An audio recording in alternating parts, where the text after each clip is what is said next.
Okay, so this is the NCERT class 10 chapter 5 periodic classification of element. So first let us introduce this chapter.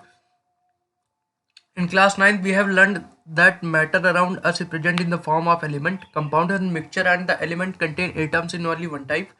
एक ही type के atoms ऐसे element जो केवल एक ही टाइप के एटम्स को कंटेन करते हैं उनको क्लास 9 में पढ़ाया गया था. Do you know how many element are known till date? At present 118 element are known to us. तो 118 एलिमेंट अभी तक हमें पता है. All these have different properties, सबकी डिफरेंट प्रॉपर्टीज हैं. Out of 118 only 98 are naturally occurring. तो 118 98 naturally अकर कर रहे हैं, रेस्ट जो है वो नेचुरली अकर नहीं कर रहे हैं. As different element were being discovered, scientists gather more and more information about the property of these elements. They found it difficult to organize all that was known about the element. They started looking for some pattern in their properties, on the basis of which they could study such a large number of elements with these. तो वही है कि starting में बहुत सारे element को discover कर लिया गया, बट उनको उनकी प्रॉपर्टीज़ के अकॉर्डिंग कैसे अरेंज किया जाए जिससे उनको समझने में आसानी हो. तो इसके लिए साइंटिस्ट ने वर्क करना स्टार्ट किया. Now this is the first topic. You can say this is a making order out of choice, early attempt at the classification of element. तो अर्ली क्लासिफिकेशन में क्या हुआ था? तो we have been learning how various things a living being can be classified on the basis of their properties. In other situation we come across instances of organization based on some properties. तो जो living been है वो कैसे उनकी properties की base पे classify हो सकती हैं, एंड देन अदर सिचुएशन में भी कैसे उनको ऑर्गेनाइज किया जा सकता है. This is the part of our normal life, such as be talk about कोई भी शॉप है तो वहाँ पे अगर सोप्स होते हैं, बिस्किट्स होते हैं, उनको अलग अलग रख के ऑर्गेनाइज किया जाता है. तो इस एग्जांपल्स के थ्रू वो इसमें ये समझाया गया है. Now the earliest attempt to classify the element result in grouping the then known element as metal and non metals. तो स्टार्टिंग में क्या होता है? स्टार्टिंग में केवल जब पहला अटेम्प्ट हुआ था तो सबसे पहले अटेम्प्ट में क्या हुआ था कि इनकी ग्रुपिंग कर दी गई थी मेटल्स में और नॉन मेटल्स में. इन दोनों चीज़ों में इनका क्लासिफिकेशन केवल कर दिया गया था, इनकी केवल ग्रुपिंग हुई थी. Later further classification were tried out as our knowledge of element and their property increase. तो उसके बाद धीरे धीरे रिसर्च जब बढ़ी तब उनको अच्छे से क्लासिफाई किया गया उनकी प्रॉपर्टीज के basis. Now this is the first early attempt by Dobereiner triad. तो डोबरिनर ट्राइड क्यों बोला जाता है अभी आगे हम देखेंगे. In the year 1817, John Wolfgang Doverner, a German chemist, tried to arrange the element with similar properties into groups. तो वही एक जर्मन केमिस्ट थे डोवरनेर. तो इन्होंने क्या किया था? इन्होंने ट्राई किया कि जो सिमिलर प्रॉपर्टीज़ के जो भी एलिमेंट हैं उनको एक ऑर्डर में अरेंज किया जाए. He identified some groups having 3 element each. तो उन्होंने कुछ ग्रुप्स को आइडेंटिफाई किया और एक ग्रुप में 3 एलिमेंट होते थे, 3 एलिमेंट सब में होते थे 3 element. So he called these group tried. तो ट्राइड इसीलिए बोला जाता है क्योंकि 3 एलिमेंट एक में होते थे. Dobringer showed that when the 3 element in a triad were written in order of increasing atomic mass, तो उन्होंने इंक्रीजिंग एटॉमिक मास के बेस पे उनको अरेंज किया.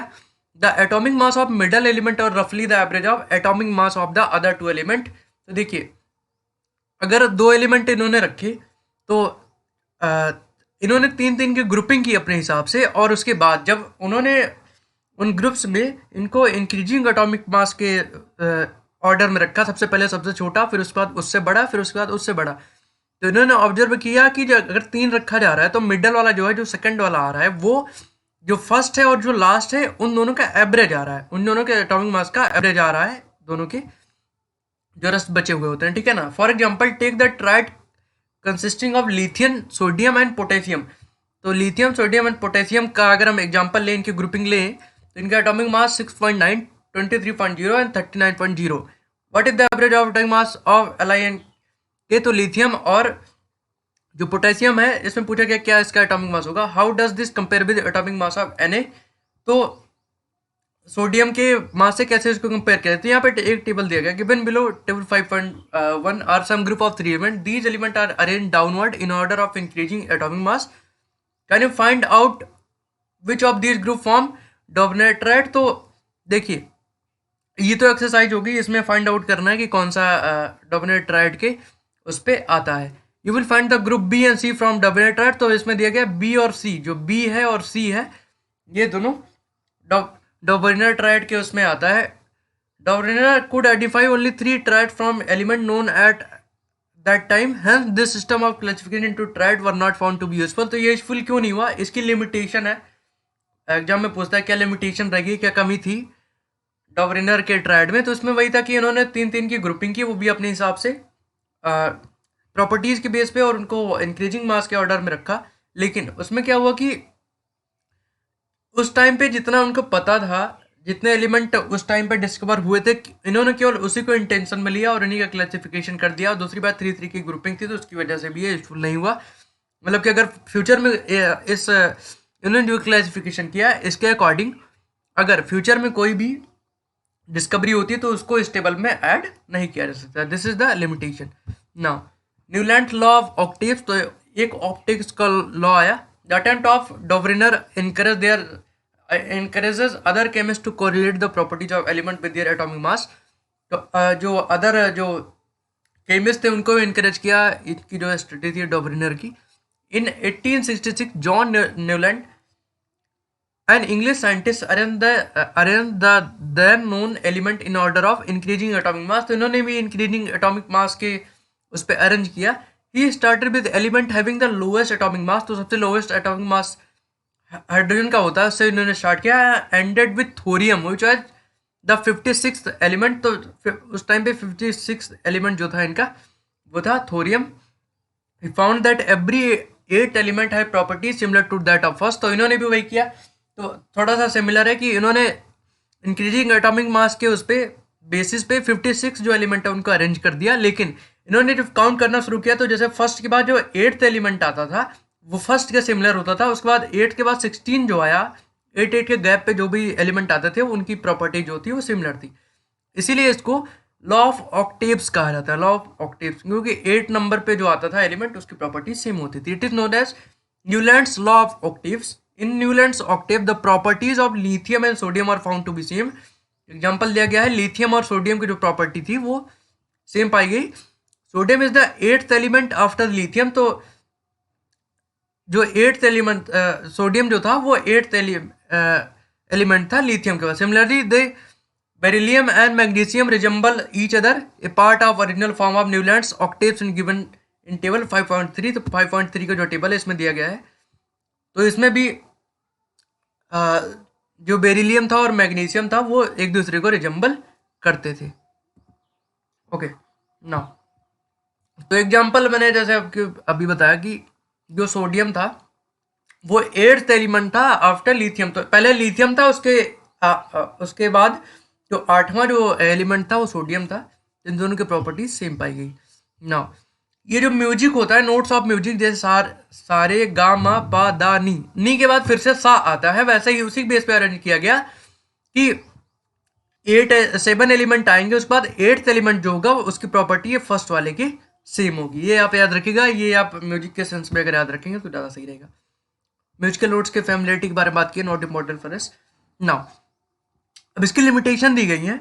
क्या लिमिटेशन थी इसमें? It was found that the law of octaves were applicable only up to calcium. तो इसमें देखा गया कि ये जो लॉ ऑफ ऑक्टेव्स था ये कहाँ तक, जहाँ पे कैल्शियम का एलिमेंट आता है वहीं तक ये एप्लीकेबल था। उसके बाद जो कैल्शियम के बाद जो 8th एलिमेंट आता है उसकी प्रॉपर्टी जो है वो फर्स्ट वन के सिमिलर नहीं थी। इसकी वजह से ये इसकी एक लिमिटेशन है। It was assumed by Newland that only 56 element exist in nature. तो उन्होंने एज्यूम कर लिया कि केवल 56 जो एलिमेंट है वो एग्जिस्ट करते हैं नेचर में, और फ्यूचर में जो डिस्कवरी होगी उसको इसमें ऐड नहीं किया जा सकता था। सेकंड लिमिटेशन ये थी। In order to fit element into this table Newland adjusted 2 element in same slot. तो इन्होंने क्या किया कि इसको एडजस्ट करने के लिए 2 एलिमेंट को सेम स्लॉट में कर दिया, but also put some unlike element under the same note. तो उन्होंने कुछ एलिमेंट को सेम स्लॉट में कर दिया, कुछ जो अनलाइक एलिमेंट थे जो उनकी मास इंक्रीजिंग मास के पे बेसिस पे अरेंज नहीं हो रहे थे उसको भी उन्होंने रखा अपनी टेबल को अरेंज करने के लिए। Can you find example of these from table 5.3? Note that cobalt and nickel are in same slot and these are placed in same column in as fluorine, chlorine and bromine which have very different properties than these element. Iron which resembles cobalt and nickel in property has been placed in far away from these element. तो यहाँ पे example दिया गया है, देखिए cobalt और निकल को इसमें डाल दिया गया है, ठीक है ना, इन्होंने न्यूलैंड्स ऑक्टेव जो टेबल है कोबाल्ट और निकल को इसमें डाल दिया गया है, बट जो ये सारे और अदर एलिमेंट्स हैं तो अगर इसमें का है तो ये इन सारी की प्रॉपर्टी जैसे ब्रोमियम है तो इसकी जो है जो प्रॉपर्टीज सेम होनी चाहिए, बट कोबाल्ट और निकल की जो है वो प्रॉपर्टीज इसके सेम नहीं है, तो ये एक दूसरी इसकी लिमिटेशन है। 10 Newland law of octaves work well with lighter element only, तो लाइटर एलिमेंट जो है उन्हीं के उस पर वर्क करता था। अब नाउ इस पे देखिए ये क्वेश्चंस है, did Dobereiner triad also exist in column of Newlands octaves compare and find out, तो इसमें दिया गया है कि न्यूलैंड्स की जो ऑक्टेव है क्या उसमें डोवरेनर का जो ट्रायड उन्होंने बनाया था क्या इसमें फाइंड आउट होता है, तो हाँ एक जगह होता है, यहाँ पे लेट मी देखिए ये यहाँ पे ये जो 3 एलिमेंट दिए गए हैं ये, ठीक है ना, तो ये तीनों पे होता है। अब देखिए ये एलिमेंट हो गया और एक ये हो गया और एक ये हो गया, 3 हो गए, तो अगर इन तीनों के मास को हम कंपेयर करेंगे तो जो फर्स्ट एंड थर्ड वन है इसका अगर हम एवरेज निकालेंगे तो इसके बराबर होगा, तो एक जगह पे एग्जिस्ट करता है, इसमें दिया भी हुआ होगा कहीं पे, बट मैंने आपको आंसर बताया। What are the limitation of Dobereiner classification, तो डोवरेनर की जो क्लासिफिकेशन उसकी लिमिटेशन मैंने आपको ऊपर बता दी। न्यूलैंड्स की लॉ ऑफ टेस्ट, तो ये लिमिटेशन ये है अभी मैंने आपको बताया है। Making order out of chaos, Mendeleev's periodic table, तो ये मेंडलीव्स की पीरियोडिक टेबल बाद में आई। When after the rejection of Newland's law of octaves, तो न्यूलैंड लॉ ऑफ ऑक्टेव्स जो है वो रिजेक्ट कर दिया गया। लिमिटेशन मैंने आपको बता दी इसके base. Many scientist continue search for pattern that correlate properties of element with their atomic masses. The main credit of classify element goes to Dmitry Ivanovich Mendeleev, a Russian chemist. He was the most important contributor to early development of periodic table of element. तो वो most important contributor हैं अभी की जो periodic table हम पढ़ते हैं उस पर। Wherein the element are arranged on the basis of their fundamental properties, the atomic mass and also in similarity of chemical property. तो इन्होंने क्या किया, एलिमेंट को कैसे अरेंज किया, उन्होंने उसकी फंडामेंटल जो प्रॉपर्टी है उसके बेसिस पे अरेंज किया। The atomic mass and also similarity of chemical property, तो इन्होंने किस पे अरेंज किया, 3 चीज़ों पे अरेंज किया, याद रखिए। एक पहले तो बेस लिया fundamental properties, second one is atomic mass and third one is similarity of chemical properties. तो इन 3 चीज़ों के बेस पे इन्होंने क्या किया, अरेंज किया। ये इनके बारे में पढ़ लीजिएगा। When Mendeleev started his work 63 element were known, तो 56 उसमें थे, इसमें 63 एलिमेंट नोन थे। He examined the relationship between the atomic mass of the element and their physical and chemical properties, तो उन्होंने एक जितने भी एलिमेंट थे उनकी जो उनका जो एटॉमिक मास था और उनकी फिजिकल और केमिकल प्रॉपर्टीज के बीच में जो रिलेशन था उसको एग्जामिन किया। Among chemical properties, Mendeleev concentrated on compounds formed by element with oxygen and hydrogen. Chemical properties में उन्होंने जो कंपाउंड जो एलिमेंट्स फॉर्म होते हैं ऑक्सीजन और हाइड्रोजन के कंपाउंड से मिलके उन पर उन्होंने ज़्यादा कंसंट्रेट किया। He selected hydrogen and oxygen as they are very reactive and formed compounds with most element, तो उन्होंने कंपेयर किया हाइड्रोजन और ऑक्सीजन से, क्योंकि उन्होंने ये एज्यूम किया कि हाइड्रोजन और ऑक्सीजन जो है वो बहुत ही ज़्यादा रिएक्टिव होते हैं और मोस्ट ऑफ एलिमेंट जो है उनके साथ मिलके एलिमेंट को फॉर्म करते हैं। The formula of hydrides and oxide form by an element but treated as one of the their basic properties of an element for its classification. जो फार्मूला है हाइड्राइड्स और ऑक्साइड का, उसी के बेस पे इन्होंने क्लासीफाई किया और उसी के बेस पे इन्होंने प्रॉपर्टीज की जो रिलेशन है उसको भी इन्होंने मैनेज किया और उसी के बाद इन्होंने उसी के बेस पे इसका क्लासिफिकेशन किया। ही देन टुक 63 कार्ड्स, तो उन्होंने 63 कार्ड्स लिए और सारे कार्ड्स पे एक एक एलिमेंट की प्रॉपर्टीज लिख ली। उसके बाद उन्होंने सारे कार्ड्स को सॉर्ट आउट किया कि जिनकी सिमिलर प्रॉपर्टीज थी उनको एक जगह पिन कर लिया, ठीक है ना। तो जैसे सिमिलर प्रॉपर्टीज के 5 कार्ड्स आ गए तो उनको 5 को एक जगह पे पिन कर लिया।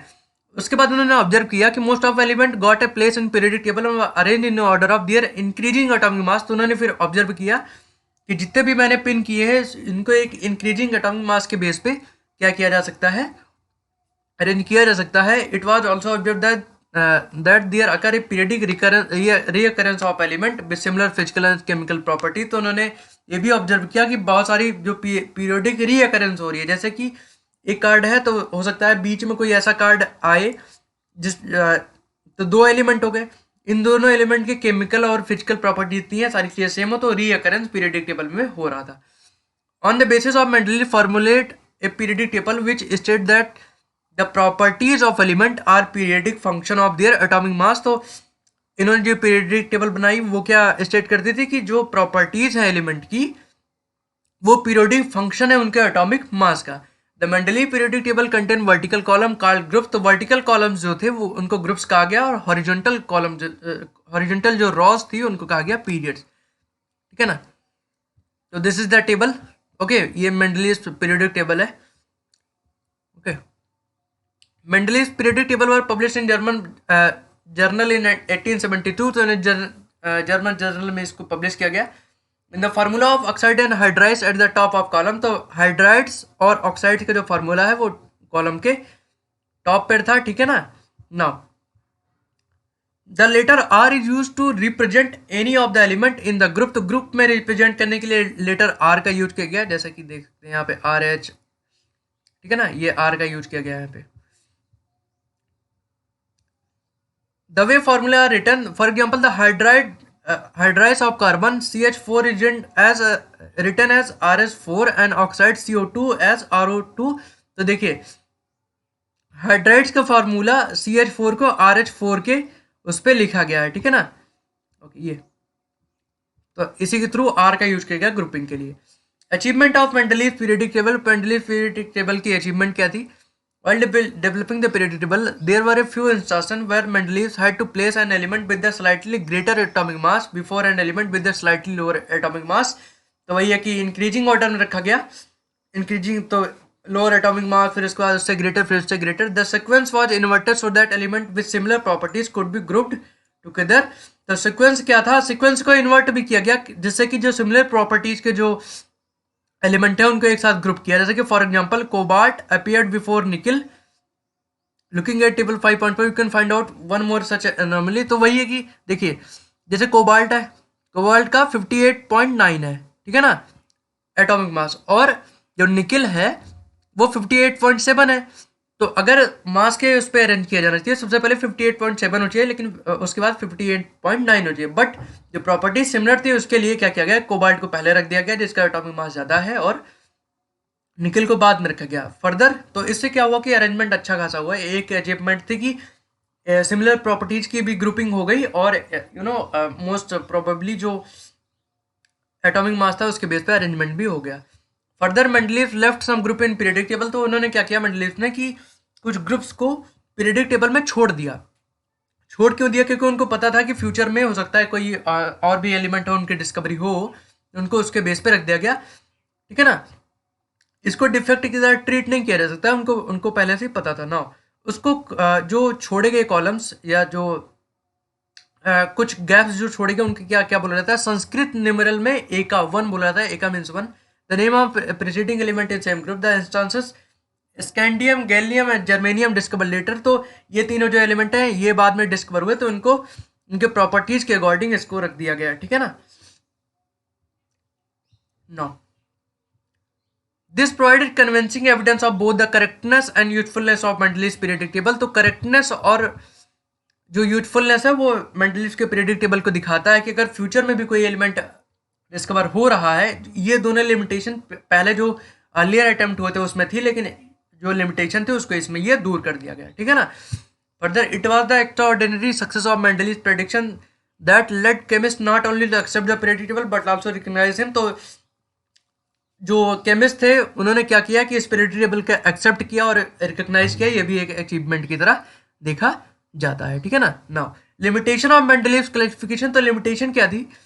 Electronic configuration of hydrogen resembles that the alkali metals like alkali metals hydrogen combines with halogens oxygen and sulfur if to form compounds having similar formula as shown in the example here। तो जो hydrogen था, hydrogen क्या किया कि hydrogen combine होता है halogen, oxygen और ये सल्फर वगैरह में भी होता है। तो कहीं कहीं पे जो फॉर्मूले थे वो सिमिलर शोन हो रहे थे। On the other hand, just like halogens, hydrogen also exists at diatomic molecules and it's combined with metal and non-metal to form covalent compound. तो जो हाइड्रोजन है वो मेटल और नॉन मेटल के साथ भी रिएक्ट करता है, इसको डायटोमिक मॉलिक्यूल बोला जाता है. Certainly no fix position can be given to hydrogen in the predictable. तो इसका वही है कि जो हाइड्रोजन है इसको कोई एक फिक्स प्लेस नहीं दिया जा सका इस पीरियोडिक टेबल में कि हाइड्रोजन कहाँ पे होगा, क्योंकि ये मेटल नॉन मेटल और बहुत सारे कंपाउंड के साथ ये रिएक्ट करता है और बहुत सारी जगह पे फॉर्मूले भी सेम होने लगे थे. ये एक लिमिटेशन है इसकी. Second limitation is this: isotopes were discovered long after Mendeleev had proposed his periodic classification of element. Later recall the isotopes of an element have similar chemical properties but with different atomic mass. तो ये एक isotopes के उस पे हुआ कि Mendeleev's की जो टेबल थी वो डिस्कवर की गई, तब तक आइसोटॉप्स की डिस्कवरी नहीं हुई थी, ठीक है ना. बट बाद में आइसोटॉप्स की डिस्कवरी हुई तो उसके बाद क्या हुआ कि जो पीरियोडिक टेबल का क्लासिफिकेशन था उसमें सिमिलर केमिकल प्रॉपर्टीज थी बट उनका एटॉमिक मास दूसरा था, तो उनको अरेंज करने में इशू हुआ. तो ये दूसरी लिमिटेशन थी. Thus isotopes of all element pose a challenge to Mendeleev's periodic table. तो आइसोटॉप्स एक चैलेंज की तरह हो गए. Another problem was that the atomic mass do not increase in a regular manner in going from one element to next. तो वही था कि जो मास था, जो एटॉमिक मास था, वो एक ऑर्डर में इंक्रीज नहीं होता. जैसे फर्स्ट टू 100 तक नंबर्स होते हैं, तो नंबर्स तो इंक्रीज होते हैं बट इसमें वैसे इंक्रीज नहीं. जैसे मैंने अभी निकिल और कोबाल्ट का एग्जांपल दिया था, उस पर जो बड़ा एटॉमिक मास था उसको पहले रख दिया गया और जो छोटा जिसका एटॉमिक मास था उसको बाद में रख दिया गया. तो ये जो मास के बीच पे इंक्रीजिंग ऑर्डर में जो अरेंजमेंट था उसमें डिस्टर्बेंस हुई, जबकि जो प्रॉपर्टीज सिमिलर थे उनकी ग्रुपिंग के लिए ऐसा किया गया था. बट इसको एक एज अ लिमिटेशन लिया जा सकता है, ठीक है ना. This is the question. तो क्वेश्चन के थोड़ा सा आंसर हम देख लेते हैं. ओके ना, क्वेश्चन क्या है, just 1 minute. Okay. Use Mendeleev's periodic table to predict the formula of oxide of the following element KCAI ठीक है ना. तो इसमें क्या किया गया है कि इसमें फॉर्मूला देखना है. अब मुझे फॉर्मूला पता है तो मैं आपको बता देता हूँ. ओके, मैं आपको समझाई देता हूँ.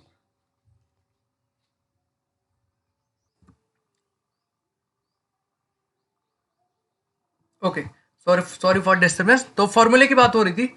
ओके, सुनाओ. क्वेश्चन की हम बात कर रहे थे. ये क्वेश्चन है कि अगर मेंडलीव्स की पीरियोडिक टेबल है तो उसके अकॉर्डिंग फॉर्मूला क्या होगा. तो ये इतने हैं, मैं आपको टेबल से ही बता देता हूँ क्या होगा. ओके, फर्स्ट एलिमेंट जिसके बारे में दिया गया वो पोटेशियम. पोटेशियम रिप्रेजेंट विद के के साथ रिप्रेजेंट होता है. तो इसका फॉर्मूले के बारे में बात की गई है. पोटेशियम जो है वो किसका मेंबर है, ग्रुप ए का मेंबर है, ठीक है. तो उसकी वैलेंसी कितनी हो जाएगी, वैलेंसी उसकी हो जाएगी 1. Therefore the formula of it is K2O हो जाएगा, ठीक है ना. इसका फॉर्मूला क्या हो जाएगा, K2O. वैलेंसी इसकी 1 है. Okay, this is the 1. इसकी वैलेंसी 1 है तो K2O हो जाएगा. सेकंड जो था वो था AI, एल्युमिनियम था, ठीक है ना. एल्युमिनियम को हम देखते हैं कहाँ पे, this one. Sorry, second one is of carbon. तो कार्बन का था दूसरा, तो कार्बन ये रहा, ठीक है ना. Carbon is a member of group 4A.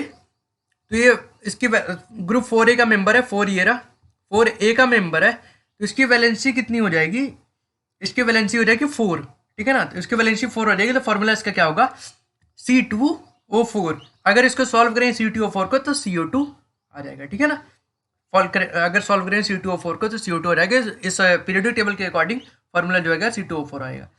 Third one is of aluminium. Aluminium बताया, एल्युमिनियम किससे बिलोंग करता है, एल्युमिनियम मेरा. वैलेंसी इसकी हो जाएगी 3, ठीक है ना. वैलेंसी इसकी 3 हो जाएगी. तो फॉर्मूला क्या हो जाएगा, एल्युमिनियम 2O3. तो Al2O3 इसका फॉर्मूला है, Al2O3 इसका फॉर्मूला हो जाएगा. Now fourth one is silicon था, सिलिकॉन Si ये रहा. इसकी वैलेंसी कितनी है, 4. Si की वैलेंसी 4 है, ठीक है ना. तो इसका फॉर्मूला क्या हो जाएगा, Si2, ये तो ही है, ठीक है ना, सिलिकॉन का. उसके बाद O4 हो जाएगा क्योंकि इसकी वैलेंसी 4 है, ठीक है ना. O4 हो जाएगा. तो अगर इसको सॉल्व करेंगे तो Si O2 हो जाएगा इसका फॉर्मूला।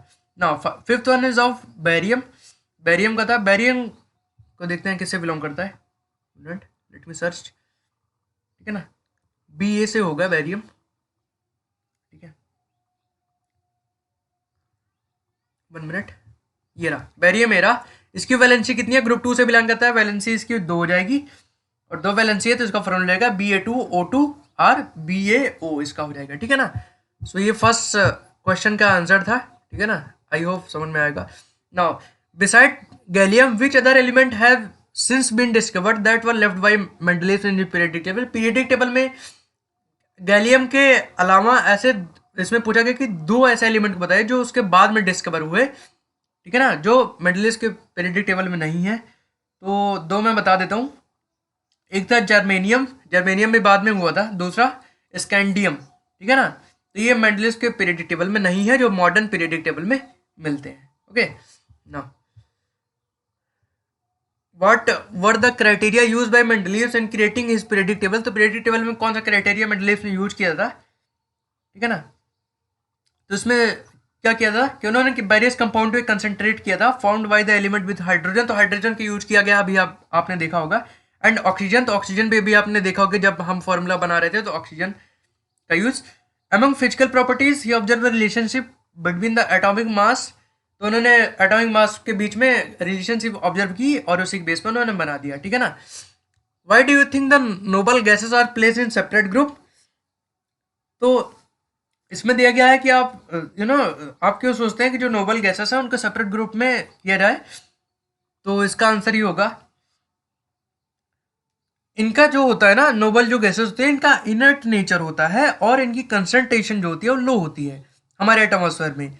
सो इनको अगर सेपरेट ग्रुप में रखा जाए तो इनको जीरो ग्रुप कहा जाना चाहिए, so that they can disturb the so that they don't disturb the existing order. तो ये ऑर्डर को डिस्टर्ब नहीं करेंगे। देखिए इनकी जो यू नो जो उनकी एग्जिस्टेंस है ये बहुत कम ही मात्रा में एटमॉस्फेयर में मिलती हैं, तो ये पीरियडिक टेबल को डिस्टर्ब कर सकती हैं, तो इसकी वजह से नहीं किया जाता है, ठीक है ना।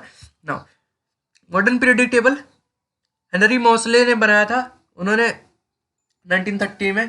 Atomic number of an element is more fundamental property. तो उन्होंने एटॉमिक नंबर को ज़्यादा प्रायोरिटी दी। उन्होंने कहा कि ये fundamental then its atomic mass can be described below. तो इन्हें एटॉमिक मास को इन्होंने देखिए इन्होंने क्या कहा, atomic number of an element is more fundamental property. उन्होंने कहा एटॉमिक नंबर जो है एलिमेंट का वो मोर फंडामेंटल प्रॉपर्टी है देन इट्स एटॉमिक मास। तो इन्होंने एटॉमिक मास को पीछे कर दिया और फंडामेंटल जो एटॉमिक नंबर है उसको ज़्यादा importance the. Accordingly, Mendeleev's periodic table was modified and atomic number order adopted as the basis of modern periodic table। तो पहले देखिए इंक्रीजिंग ऑर्डर में उन्होंने क्या किया था, एटॉमिक मास के इंक्रीजिंग ऑर्डर में पीरियडिक टेबल बनाई थी। बट इसमें क्या हुआ, इसमें एटॉमिक नंबर को बेस लिया गया। And the modern periodic table periodic law can be stated as below. Properties of element are a periodic function of their atomic number. तो प्रॉपर्टीज जो है एलिमेंट की वो पीरियडिक फंक्शन है किसी भी एटॉमिक नंबर की। Let us recall that the atomic number gives us the number of protons in the nucleus of an atom and this number increases by 1 in going from one element to next। तो उन्होंने क्या कि देखिए क्या होता है कि atomic number जो होता है वो नंबर ऑफ प्रोटॉन को देता है in the nucleus of an atom, किसी की एटम के न्यूक्लियस में। अगर इसको एक से इंक्रीज, अगर ये एक एलिमेंट से दूसरे में जा रहा है तो उसका जो नंबर है वो इंक्रीज होता है। Element when arrange in order of increasing atomic number Z let us to the classification known as the modern periodic table. तो अगर उसको इंक्रीजिंग ऑर्डर में रखा जाता है, अगर उनको अरेंज किया जाए एटॉमिक नंबर के बेस पे इंक्रीजिंग ऑर्डर में, तो ये मॉडर्न पीरियडिक टेबल इसी के बेस पे बनाएगी। This is the modern periodic table, ठीक है ना, ये मॉडर्न पीरियडिक टेबल है, इसको आप देख सकते हैं ना। And we can see the modern periodic table take care of 3 limitation of Mendeleev periodic table. तो मॉडर्न पीरियडिक टेबल में जो 3 लिमिटेशन है मेंडलीव पीरियडिक टेबल की, उसको टेक केयर किया गया है। The anomalous position of hydrogen can be discuss after we can see are the basis on which the position of an element in the modern periodic table depend. Position of element in modern periodic table, तो उसमें देखा कि position of क्या क्या position है modern periodic table में। In modern periodic table has 18 vertical columns known as groups and 7 horizontal rows known as periods. 18 horizontal columns पे उनको ग्रुप्स बोला जाता है, 7 हॉरिजॉन्टल जो रोजम के पीरियड्स बोलते हैं, let us see what decide the placing of element in certain group and period. तो क्या डिसाइड करता है किसी भी एलिमेंट को किसी ग्रुप में और पीरियड्स में डालने के लिए? You will find all this element contain the same number of valence electron. Similarly you will find, तो देखिए किसी भी ग्रुप में अगर रखा गया है तो same number of valence electrons होंगे उसमें। Similarly you will find the element present in the one group have the same number of valence electrons. तो अगर एक ग्रुप में जितने भी एलिमेंट है उनका वैलेंस इलेक्ट्रॉन जो होगा उसका नंबर सेम होगा। एग्जाम्पल दिया गया है, fluorine and chlorine belong to group 17। How many electron do fluorine and chlorine have in their outermost cell? Hence we can say that groups in periodic table signify an identical outer cell electronic configuration। एक identical outer cell electronic configuration के का भी base लिया गया है। on the other hand the number of cell increase as we go down to group। तो group में हम जैसे जाते हैं तो नंबर ऑफ सेल जो है वो क्या करता है, इंक्रीज होता है अगर हम किसी ग्रुप में नीचे जाएंगे। there is an anomaly when it come to the position of hydrogen because it can place either in group 1 or group 17 in the first period। can you say why? तो इसमें कहा गया कि जो हाइड्रोजन पे जैसे लिमिटेशन थी उसमें इसमें क्या किया कि हाइड्रोजन को अगर एटॉमिक नंबर पेज पे रखेंगे तो इसको ग्रुप 1 में भी रखा जा सकता है और ग्रुप 17 में भी रखा जा सकता है। You will find that these element do not have the same number of valence electrons, तो but they contain the same number of shells. ठीक है ना। You also observe that number of valences shell electron increase by 1 unit as the atomic number increase by 1 unit on moving from left to right. अगर periodic table में left to right अगर हम बढ़ते हैं, क्या होगा कि अगर नंबर ऑफ वैलेंसेस इंक्रीज होता है एक यूनिट से तो एटॉमिक नंबर जो है वो भी एक यूनिट से इंक्रीज हो जाता है। और we can say that atom of different element with same number of acquires shells are place in same period.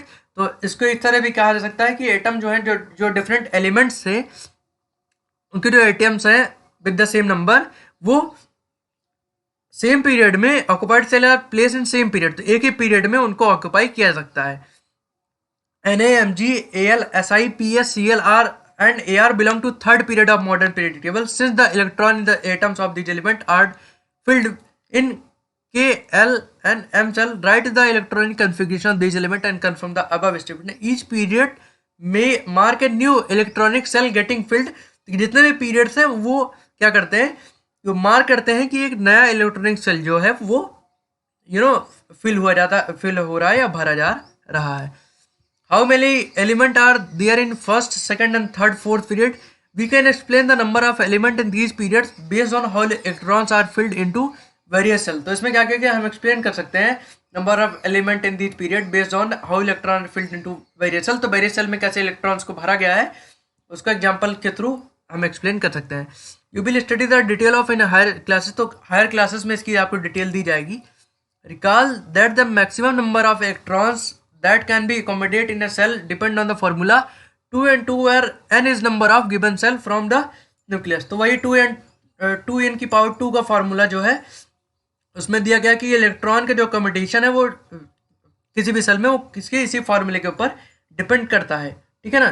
अब देखिए फॉर एग्जांपल के सेल, अगर हम के सेल की बात करते हैं तो ये फार्मूला हो गया 2 इंटू, तो n क्या है, number of n is number of the given shell from nucleus. तो नंबर ऑफ सेल जो है वो n है। तो देखिए k का क्या है 2 इंटू 1 की पावर 2, तो 2 has the first period has 2 element. तो पहले पीरियड में कितने एलिमेंट है, 2 है। एल सेल की अगर बात करें 2 इंटू 2 की power 2 is equal to 8 and the second period has 8 element. तो कितने भी एलिमेंट है किसी पीरियड में उसको इस फॉर्मूले के थ्रू देखा जा सकता है। ठीक है ना। Now this is a trends. तो ये ट्रेंड्स की बात की गई है। Okay, now we will talk about trends। As you know, the valency of element is determined by the number of valences electron present in outmost cell of the atoms। तो इसमें कहा गया कि वैलेंसी ऑफ एलिमेंट है जो किसके ऊपर जो कैसे डिटरमाइन की जाती है, जितने भी आउटरमोस्ट सेल हैं प्रेजेंट हैं एटम्स में उसके बेस पे। जैसे कि फॉर्मूले पे हुआ ना, फॉर्मूले के बेस पे ये देख लीजिए।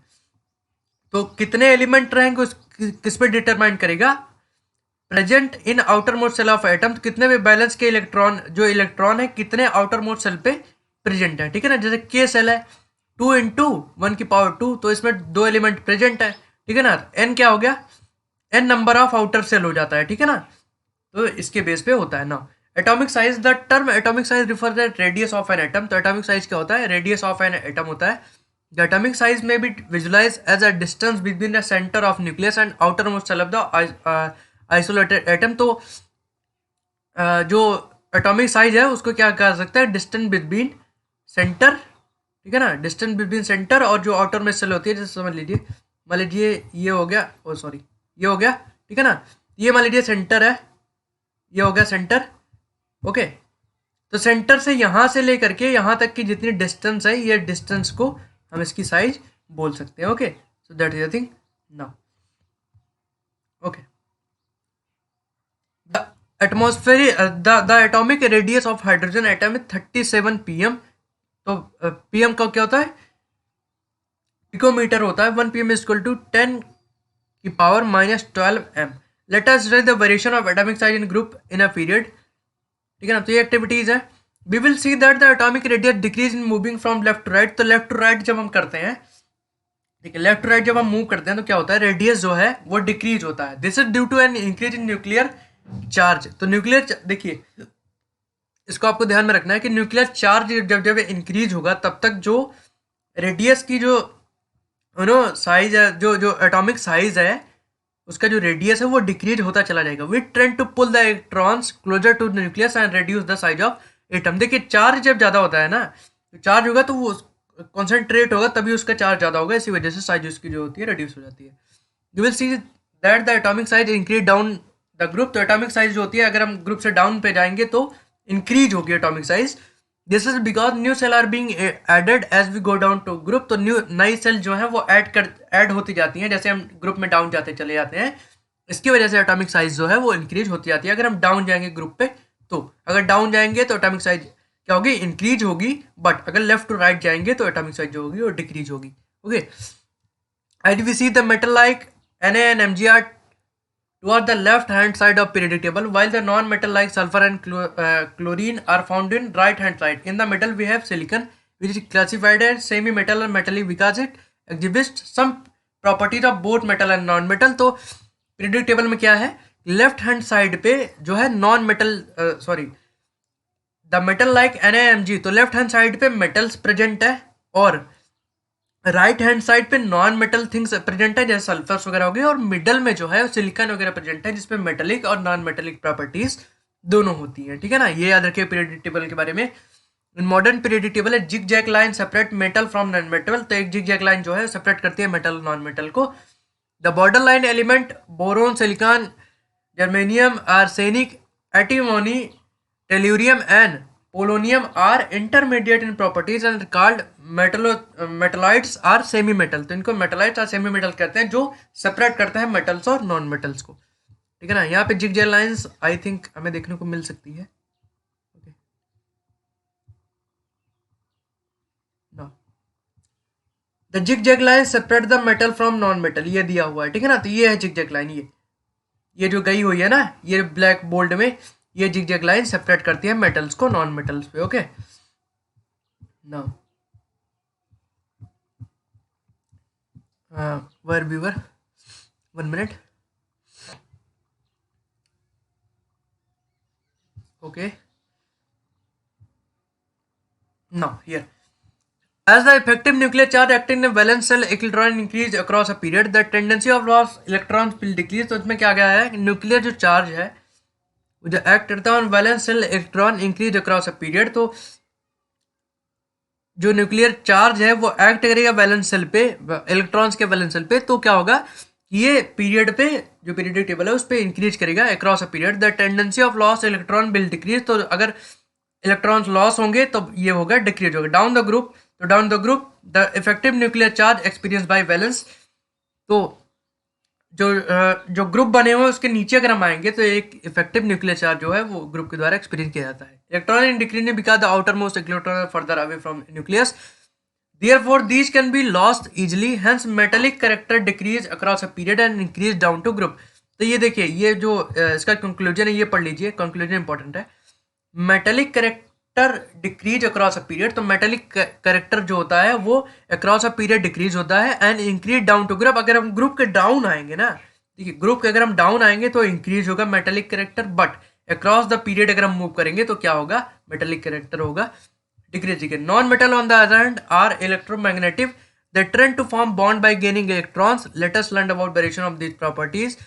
The trend in electronegativity shows non-metal are found on right hand side of periodic table toward the top. These trends also help us to predict the nature of oxides formed by, तो वही है कि जो trend है electronegativity का वो show करता है कि नॉन मेटल जो राइट हैंड साइड में मिलते हैं of the periodic table toward the top side में। The trend also help us to predict, तो जो ट्रेंड्स हैं ये हमें प्रेडिक्ट करने में हेल्प करते हैं। Nature of oxide form by element, because it is known to you that the oxide of metal are basic and the non metal are acidic in general. तो जो ऑक्साइड होती है मेटल्स में वो बेसिक होती है और एसिड जो होते हैं जनरल में होते हैं। तो ये एक प्रेडिक्ट करता है कि जो नॉन मेटल है वो राइट हैंड साइड के टॉप पे मिलते हैं तो वो एसिडिक इन नेचर होते हैं। तो ये ट्रेंड्स में जो ये टॉपिक था, ट्रेंड्स ये पीरियडिक टेबल के बारे में था कि इसमें कौन कौन से ट्रेंड्स होते हैं, ठीक है ना। ये ट्रेंड्स के लिए था जिससे कि आपको पीरियडिक टेबल समझ में आ जाए। Okay, now you have to write it down, आपको थोड़ा सा लिखना पड़ेगा because this is something confusing, not confusing, read it out twice, 2 और 3 बार आपको पढ़ना पड़ेगा, तो उसके बाद ही आपको अच्छे से समझ में आएगा। If I haven't now question की बात कर लेते हैं। Okay, this is the last question की बात कर लेते हैं। एक्सरसाइज आपका लीजिएगा, क्वेश्चन मैं आपको बताता हूँ, क्वेश्चन के आंसर मैं आपको बता देता हूँ।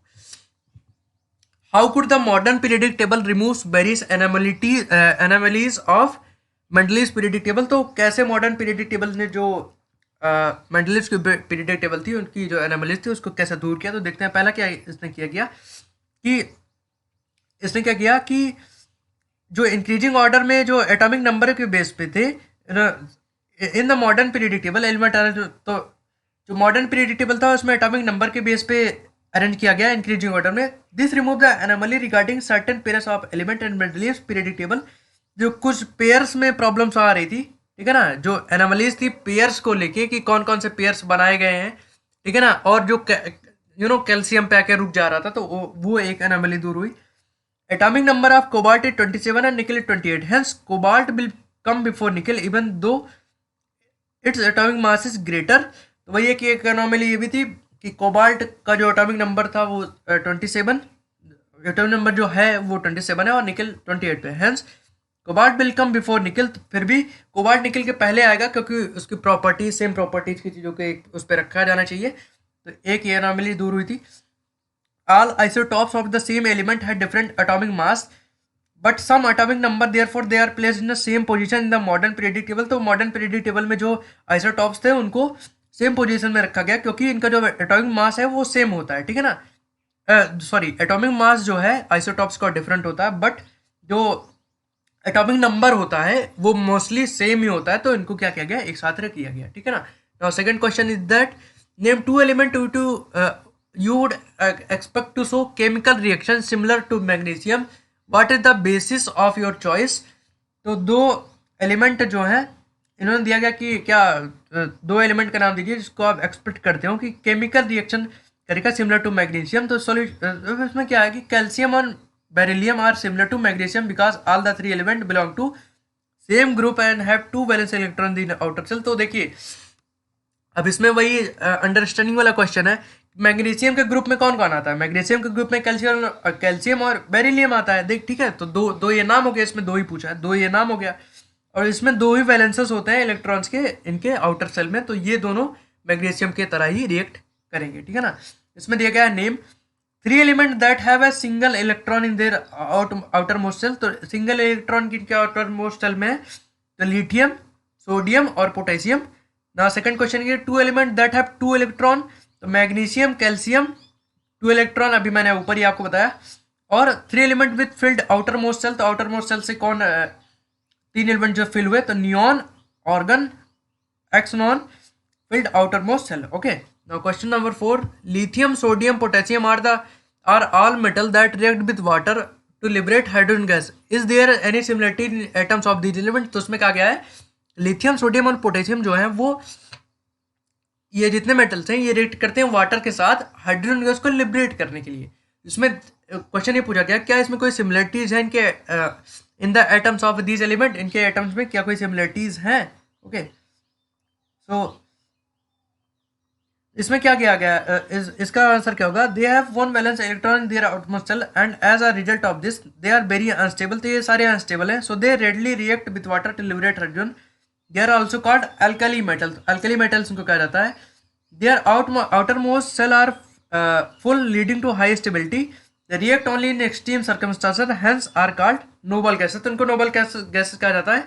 ये अनस्टेबल होते हैं, ठीक है ना, लेकिन इनकी आउटर मोस्ट सेल जो होती है वो स्टेबल होती है। तो ये इसमें सिमिलरिटीज यही है कि आउटर मोस्ट सेल जो है वो हाईली स्टेबल होती है, ठीक है ना। So that is the thing. Now question number 5, in the modern periodic table which are the metal among the first 10 element. तो पहले 10 एलिमेंट में मेटल कौन कौन सा है, ठीक है ना। तो अभी मैंने ऊपर ही आपको बताया लिथियम और बेरिलियम, देखिए यहाँ पे दिया भी गया है। लिथियम जो है क्या है वो मेटल है, यहाँ पे भी दिया गया, तो आप क्वेश्चन से भी आंसर आपको मिल सकता है। और now last question, by considering their position in periodic table which one of the following element would you expect to have maximum metallic characteristic. तो इसमें मैक्सिमम मेटालिक कैरेक्टरिस्टिक किसकी हो सकती है, ठीक है ना। तो इसमें जो बी है और जो जी ई है, ठीक है ना, इनमें कहा जा सकता है कि ये ज़्यादा मोस्ट मेटालिक होंगे। Out of B and G, Ga is bigger in size and hence is a greater tendency to lose electron than B. Therefore, Ga is more metallic than B. तो Ga जो है ये Ga की जो सबसे ज़्यादा क्या है मेटेलिक कैरेक्टरिस्टिक ये रखता है। So okay that's all.